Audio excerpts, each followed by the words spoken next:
ഏവരെയും മറ്റൊരു വാർത്തയിലേക്ക് ഞാൻ സ്വാഗതം ചെയ്യുകയാണ്. ഇറാൻ ഇസ്രായേൽ വെടിനിർത്തൽ റെസ്ലിംഗിനിടയിൽ 1 മിനിറ്റ് വിശ്രമിക്കുന്ന റെസ്ലേഴ്സിന്റെ ശരീരം തുടയ്ക്കാനും ഇത്തിരി വെള്ളം കുടിപ്പിക്കാനും കൊടുക്കുന്ന ഇടവേളയായി മാത്രം നമ്മൾ കണ്ടാൽ മതിയാവും. വെടിനിർത്തലിന് ശേഷം ഇസ്രായേലിന് മേൽ ഒരാക്രമണം കൂടി ഇറാൻ നടത്തി എന്നാണ് ഇസ്രായേൽ പറയുന്നത്. അതിനർത്ഥം അവർക്ക് തിരിച്ചടിക്കാൻ കഴിയാത്തതിൻ്റെ ദുഃഖം മനസ്സിലുണ്ട് എന്നാണ്.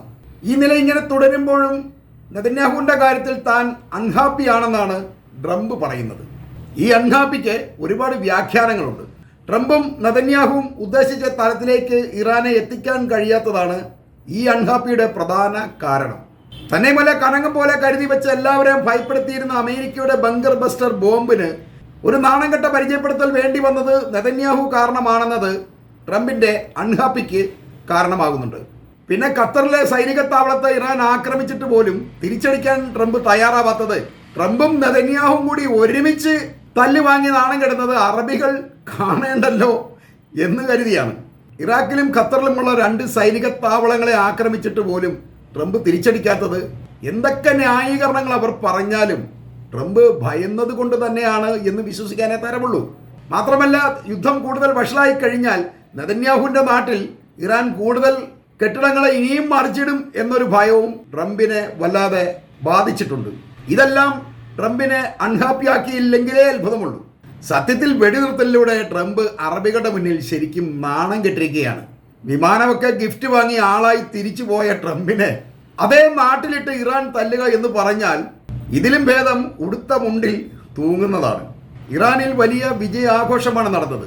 ലക്ഷക്കണക്കിന് ആൾക്കാർ പങ്കെടുത്ത വിജയാഘോഷം ശരിക്കും അമേരിക്കയും ഇസ്രായേലിനെയും പരിഹസിക്കുന്നതിന് തുല്യമാണ്. യുദ്ധം ആരംഭിച്ചവർ തന്നെ യുദ്ധം നിർത്താമെന്ന് പറയുന്നത് പരാജയം തന്നെയാണ്. അതിനെ ഇറാനിൽ 5-6 കെട്ടിടങ്ങൾ കൂടുതൽ മറിച്ചിട്ടു, അതല്ലെങ്കിൽ 10 പേരെ ഞങ്ങൾ കൂടുതൽ കൊലപ്പെടുത്തി എന്നൊക്കെ പറയുന്നത് വെറും ന്യായീകരണം എന്ന് മാത്രമേ ഉള്ളൂ. അതിനെ വിജയമെന്നൊന്നും ഒരിക്കലും അവർക്ക് അവകാശപ്പെടാൻ കഴിയില്ല. ഇവിടെ പലരും പറയുന്നത് കേൾക്കാം, ഇറാനിൽ കൂടുതൽ ആക്രമണം നടത്തി, ഇറാൻ ഒരുപാട് നാശങ്ങൾ വരുത്തി. പക്ഷെ ഇതിനൊന്നും യാതൊരു കാര്യമില്ല.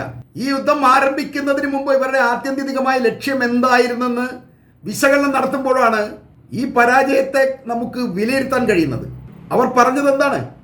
ബലമായി ഇറാനെ ആണവ നിരായുധീകരണ കരാറിൽ ഞങ്ങൾ ഒപ്പിടിക്കും. 6-ാം കടലിന് അക്കരെ നിന്ന് ചക്ക ബോംബ് കൊണ്ടുവന്നിട്ട് ഇറാന്റെ ആണവ കേന്ദ്രം പായസമാക്കും. അത് വേവുന്നതിന്റെ അളവും തൂക്കവും വരെ ഇവര് പറഞ്ഞു കളഞ്ഞെന്നുള്ളതാണ് രസം. അത് ഇത്രയടി ആഴത്തിലേക്ക് പോകും. അതിന്ന സ്ഥലത്ത് ചെന്നിട്ട് അത് പൊട്ടിത്തെറിക്കും. അത് പൊട്ടിത്തെറിച്ചാൽ ഇത്രയധികം ആഘാതമുണ്ടാകും. ഇതോടുകൂടി ഇറാന്റെ ആണവ കേന്ദ്രമെല്ലാം തകർന്ന് കുഴമ്പ് രൂപത്തിലാവും. ആണവ വികിരണം ഉണ്ടാവും. ലക്ഷക്കണക്കിന് ആൾക്കാർ കൊല്ലപ്പെടും. ഇങ്ങനെയൊക്കെ പറഞ്ഞ് മനുഷ്യനെ ഒരുമാതിരി വടിയാക്കുന്ന പരിപാടിയും മറയിലുള്ളത്. അതും പോരാഞ്ഞിട്ട് ഇവന്മാർക്ക് ഇറാന്റെ ഭരണകൂടത്തെ അട്ടിമറിക്കും കൂടെ വേണം.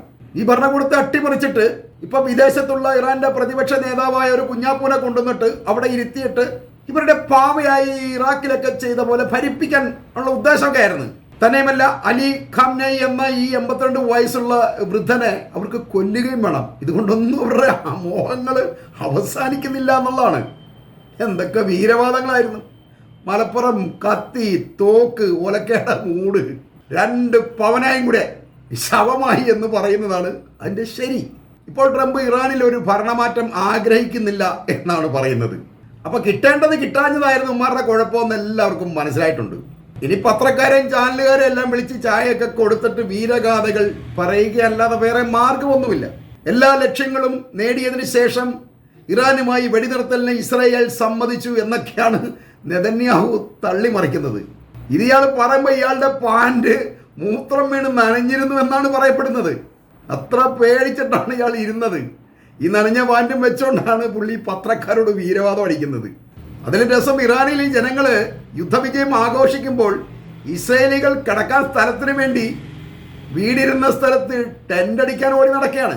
എന്നിട്ട് നമ്മുടെ നാട്ടിലെ നെതന്യാഹുവിൻ്റെ കളിക്കൂട്ടുകാരായ കുറേ ചാനലുകാരുണ്ടല്ലോ, അവർ ഈ നെഞ്ചു പൊട്ടിക്കരയുന്ന നെതന്യാഹുവിനെ നോക്കിയിട്ട് പറയുന്നത്, ചങ്ക് ജയിച്ചിട്ടുണ്ട് കേട്ടോ, പേടിക്കൊന്നും വേണ്ട, കരയണ്ട, ഞങ്ങൾ നിന്നെ തേച്ച് വെളുപ്പിച്ചുകൊണ്ടിരിക്കുകയാണെന്നൊക്കെയാണ്. ഇങ്ങനെയൊക്കെ പറയുന്നതിലും ഭേദം ഇങ്ങനെ കൊല്ലുന്നതായിരുന്നു. അല്ലാതെ ഈ ശവത്തിൽ കുത്താൻ ശ്രമിക്കരുത്. അത് ഇവിടെയുള്ള സകല യൂട്യൂബ് ചാനലിനോടും എൻ്റെ ഒരു അഭ്യർത്ഥനയാണ്. ആരൊക്കെ പറഞ്ഞിട്ടും ഗസയിലെ പാവം കുട്ടികളെയും സ്ത്രീകളെയും കൊന്ന് അർമാദിച്ചു കൊണ്ടിരുന്ന ഈ ജൂത ഭീകരൻ ട്രംപ് പറഞ്ഞ ഉടനെ ചാടിക്കേറി വെടിനിർത്തലിന് തയ്യാറായി എന്ന് ആരെങ്കിലും വിശ്വസിക്കണമെങ്കിൽ അത് ചാണകം 3 നേരം വെട്ടി വിഴുങ്ങുന്നവന് മാത്രമേ കഴിയുള്ളൂ. അല്ലാത്തവരാരും ഇത് വിശ്വസിക്കില്ല. ഇതേ ട്രംപ് തന്നെ ഗസയിലെ ആക്രമണം അവസാനിപ്പിക്കാൻ ഈ ജൂത ഭീകരനോട് എത്ര തവണ പറഞ്ഞിട്ടുള്ളതാണ്. അയാളത് കേട്ടില്ല. ഇപ്പം നല്ല കൈക്ക് ചെന്ന് ചാടിക്കൊടുത്ത് ശരിക്കും പള്ള നിറച്ച് കിട്ടിയപ്പോൾ മോങ്ങിക്കൊണ്ട് വെടിനിർത്തി വീരവാദം പറയുന്ന നാണംകെട്ട രീതിയിൽ ഇവനെ പോലെയുള്ളവർക്കല്ലാതെ വേറെ ആർക്കും ചെയ്യാൻ കഴിയില്ല എന്നുള്ളതാണ് സത്യം. ഈ വീരവാദം ഇനിയിപ്പോൾ ഇങ്ങനെ പറഞ്ഞുകൊണ്ടിരിക്കുമ്പം പറയുന്നവന് ഉളിപ്പില്ലെങ്കിലും കേൾക്കുന്നവന് ഉളിപ്പുണ്ടാവണം. അതുപോലും പരിഗണിക്കാതെയാണ് ഇവനൊക്കെ ഈ തള്ളി മറിച്ചുകൊണ്ടിരിക്കുന്നത്. ഇറാനെ ആക്രമിക്കാൻ പോയതിൽ ട്രംപ് നെതന്യാഹുവിനെ തന്തയ്ക്ക് വിളിക്കുന്നുണ്ടെന്ന് ഇസ്രയേലി പത്രങ്ങൾ തന്നെയാണ് പറയുന്നതെന്ന് ഓർക്കണം. ആ കട്ടിങ്ങാണ് ഞാൻ ഇവിടെ ഇട്ടിരിക്കുന്നത്. ഇത് ടൈംസ് ഓഫ് ഇസ്രയേലിൽ വരുന്ന വാർത്തയാണ്. ഈ യുദ്ധം കൊണ്ട് ഇറാന് മറ്റൊരു ഗുണം കൂടെ ഉണ്ടായിട്ടുണ്ട്. ഇനി ഇറാനോട് ഒരുത്തനും ആണവ കരാറിനെ കുറിച്ച് പറയില്ല എന്ന ധൈര്യത്തിൽ ഇനി ആണവ പദ്ധതി വീണ്ടും തുടരാൻ പോവുകയാണെന്ന് ഇറാൻ പരസ്യമായി വിളിച്ചു പറയുകയാണ്. ഒളിച്ചും പാത്തും ചെയ്തിരുന്ന ഈ പരിപാടി അവർക്കിനി നടുരോടിട്ട് ചെയ്യാൻ കഴിയും. അതിലും രസം നെതന്യാഹുവിൻ്റെ പ്രതിരോധ മന്ത്രിയുടെ തള്ളാണ്, അതായത് കാറ്റ്സിൻ്റെ. ഇറാൻ ഇനി നമ്മളെ ആക്രമിച്ചാൽ എപ്പോൾ വേണമെങ്കിലും തിരിച്ചടിച്ചോ എന്നാണ് ഞാൻ സൈന്യത്തിനോട് പറഞ്ഞിരിക്കുന്നത് എന്നാണ് അയാൾ തള്ളിമറിക്കുന്നത്. ഇയാളിങ്ങനെ പറയുന്നത് ചിലർ ഈ അടിയൊക്കെ ഉണ്ടാക്കി നല്ലപോലെ തല്ലൊക്കെ കിട്ടിക്കഴിയുമ്പോൾ ഒരു മാറി നിന്നിട്ട് നിന്നെ ഞാൻ പിന്നെ എടുത്തോളാവിടാ എന്ന് പറയുന്ന ഒരു തരം തള്ളുണ്ടല്ലോ, അത് തന്നെയാണ്. ഞാൻ അങ്ങനെ പറഞ്ഞിട്ടുണ്ട്. അവരടിച്ചു കഴിഞ്ഞാൽ നമുക്ക് പിന്നെ അവരെ അതിഭീകരമായിട്ട് ആക്രമിക്കണം. നിങ്ങൾ എപ്പോൾ വേണമെങ്കിലും കയറി അടിച്ചു, ശരിയാണ്, എപ്പോൾ വേണമെങ്കിലും കയറി അടിക്കാം. പിറ്റേ ദിവസം ഈ വെടിനിർത്തൽ കരാറുമായിട്ട് വരാൻ പറ്റുമല്ലോ. അതിനേക്കാൾ രസമല്ല, ഇവരെ ഈ വെടിനിർത്തലിന് വേണ്ടി കരാർ ഇവരെ ഒന്നും ഉണ്ടാക്കിയിട്ടില്ലെന്നുള്ളതാണ്. അതിന് പോലും സമയം ഇല്ല. അങ്ങനെ ഒരു കരാർ ഉണ്ടാക്കാതെ അവർ വിളിച്ചു കൂട്ടാൻ ഒന്നും സമയമില്ല. ട്രംപിൻ്റെ നാക്ക് കൊണ്ട് മാത്രമാണ് ഈ വെടിനിർത്തൽ കരാർ ഉണ്ടാക്കിയിരിക്കുന്നത്. ഇതിന് ഔദ്യോഗികമായ യാതൊരുവിധ രേഖകളുമില്ല. ആർക്ക് വേണേലും അങ്ങോട്ടും ഇങ്ങോട്ടും കയറി ആക്രമിക്കാൻ കഴിയും. ഈ രാജ്യങ്ങൾ തമ്മിൽ വെടിനിർത്തൽ ആരംഭിച്ചിരിക്കുന്നു എന്ന് ട്രംപ് പറഞ്ഞതിന് ശേഷം 6 തവണയാണ് ഇറാൻ ഇസ്രയേലിനെ ആക്രമിച്ചിട്ടുള്ളത്. അതും വളരെ മാരകമായി തന്നെയാണ് അവർ ആക്രമിച്ചത്. അതിൻ്റെ വീഡിയോകളും ദൃശ്യങ്ങളൊക്കെ ഉണ്ട് കേട്ടോ. ഇങ്ങനെ കണ്ണിച്ചോരയില്ലാതെ ആക്രമിച്ചാൽ ആരും വെടിനിർത്തൽ ആഗ്രഹിച്ചു പോകും. അതുമാത്രമേ ഈ നെതന്യാഹുവും ചെയ്തിട്ടുള്ളൂ. ചാടിക്കേറി വെടിനിർത്തലിന് തയ്യാറായി.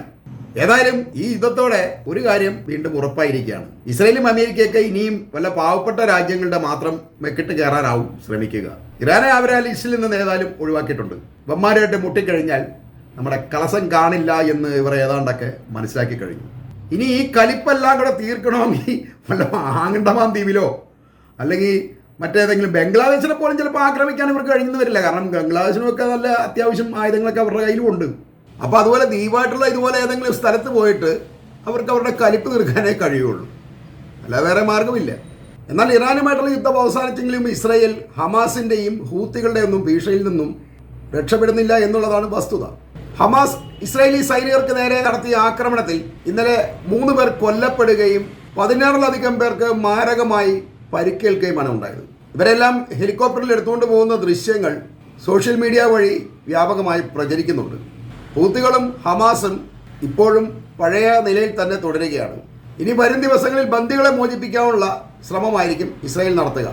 ഞാൻ കഴിഞ്ഞ ആഴ്ചയുള്ള വീഡിയോയിൽ പറഞ്ഞതുപോലെ യുദ്ധത്തിനിടയിൽ ഇറാനോടുള്ള കലി മുഴുവൻ അവർ ഗസയിലാണ് തീർത്തുകൊണ്ടിരുന്നത്. യുദ്ധത്തിനിടയിൽ അവർ അനേകം ഗസക്കാരെയാണ് കൊന്നൊടുക്കിയിട്ടുള്ളത്. ഈ പട്ടിണിയായ ആൾക്കാർ ഭക്ഷണത്തിന് വേണ്ടി ഒത്തുകൂടുമ്പോൾ അവർക്കിടയിലേക്ക് വെടിവെച്ച് കൊല്ലാൻ വളരെ എളുപ്പമുള്ളൊരു കാര്യമാണ്. അതുകൊണ്ട് തന്നെ ഇന്നലെയും മിനിഞ്ഞാന്നും ഇക്കഴിഞ്ഞ ദിവസങ്ങളിലൊക്കെ ഒരുപാട് ആൾക്കാരെ ഉമ്മാർ കൊന്നൊടുക്കിയിട്ടുണ്ട്. അതിനെല്ലാം വരും ദിവസങ്ങളിൽ പ്രതികാരമുണ്ടാവും. യുദ്ധമായതുകൊണ്ടാണ് ഹൂത്തികൾ അടങ്ങിയിരുന്നത് എന്നാണ് അവരുടെ വെബ്സൈറ്റുകൾ പറയുന്നത്. തുടർ ദിവസങ്ങളിൽ ഇസ്രായേലിനെ ആക്രമിക്കാനുള്ള പരിപാടി ആവിഷ്കരിക്കുകയാണ്. എന്നാൽ ഇസ്രായേലികൾ തന്നെ ഇസ്രായേലിന് സമാധാനം ഉണ്ടാവട്ടെ എന്ന് ആശംസിക്കുമ്പോൾ ഇസ്രായേലിന്റെ സമാധാനം ഉണ്ടാവില്ല എന്ന സൂചനയാണ് ഹൂത്തികളും ഹമാസും ഒക്കെ നൽകുന്നത് എന്ന് പറഞ്ഞുകൊണ്ട് ഞാൻ ഈ വീഡിയോ ഇവിടെ അവസാനിപ്പിക്കുകയാണ്.